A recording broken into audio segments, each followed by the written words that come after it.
जो सेना द्वारा ऑपरेशन सिंदूर किया गया है ये काबिले तारीफ है। इसमें कोई दो राय नहीं है।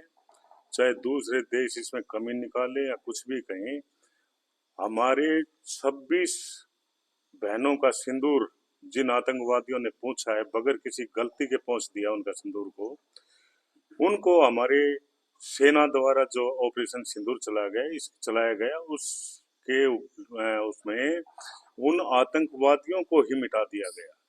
और ये बहुत जरूरी था इन आतंकवादियों की कमर तोड़ने के लिए। हमारी सेना द्वारा जो कदम उठाया गया बहुत ही सोच समझ के और बड़ा सराहनीय कदम उठाया गया है। और मैं तो ये हमारे देश को भी और हमारे देश के फौजियों को भी, आर्मी, नेवी, एयरफोर्स, सीआर, सैनिक बल, जितने भी हमारी सेना है, हम तो उनको ये विश्वास दिलाते हैं कि दुख की घड़ी में जब भी कोई दुश्मन हमारे देश की तरफ आंख उठा के देखेगा तो हमारा पूरा देश जो है एकजुट होकर के और बॉर्डर पर जाने के लिए तैयार है। आज भी हमारे देश में इतने भूतपूर्व सैनिक हैं कि हमारी सेना की भी जरूरत नहीं पड़ेगी। अगर जरूरत पड़ी, हमारे देश का एक कॉल भी आ गया, हमारे फौजी भाइयों का, हमारे प्रधानमंत्री का, हमारे रक्षा मंत्री का, किसी का भी, तो हमारे एक्स सर्विस मैन ही उन आतंकवादियों को तबाह करने में पीछे नहीं हटेंगे।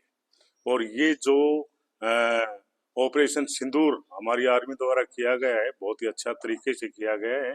और ये मैं आतंकवादियों को ये बताना चाहता हूँ कि ये केवल एक ट्रेलर था। अगर दोबारा इस प्रकार की हिमायत गलती से भी की गई तो उनको घर में घुस घुस करके और चुन चुन के खत्म किया जाएगा, इसमें कोई शक नहीं है। देखो, ये पाकिस्तान का बहुत गलत फैसला है। जब सीज फायर, आर्मी में सीज फायर का मतलब होता है कि लड़ाई को रोकना, समय के लिए कुछ समय दिया जाता है, इतने समय के लिए सीज फायर कर दिया। और जब दुश्मन फौज या दूसरी फौज जो है इस सीज फायर का उल्लंघन कर करके, सीज फायर को तोड़ करके फायर करती है, तो ये एक लड़ाई का न्योता देने वाली कहानी है। अगर हमारी सेना ने भी ये समझ करके और हमारे देश के प्रधानमंत्री, रक्षा मंत्री या हमारे जनरल साहब ने ऑर्डर दे दिया तो इनको छुपने के लिए जगह नहीं मिलेगी।